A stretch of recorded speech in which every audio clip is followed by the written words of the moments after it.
мындай кар жауткандач негизич для таксиста это рай ежи. Жыргал майрам той это той для нас. Өйткені мындай кар жауткандач коэффициент от души күйүп берет да мындай. Ой. Бир 15 мүнөттүк жерге бир 500 сом, 600 сом. Ушинтип бир 15 мүнөттөн 2 саат иштесең эсептей бер да 500 сом. Нормально, шүгүр. 100 сомдон алсаң деле негизи шүгүр деп иштей бериш керек да. Шүгүр кылбасаң жумушуңду алдыга болбойт.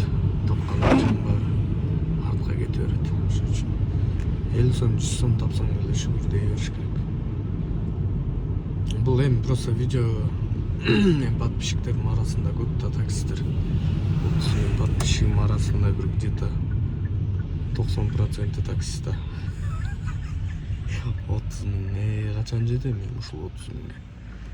Мына азыр мисалы доставка алдым. Мына 13 заказ менен 3436 сом. Саат 3-тө чыккам, 3-төн саат 8:48ге чейин мисалычы. И вот дагы азыр мону алам посылканы бир 15 минутада 415 сом. Это нормально. Вот. Иштейли.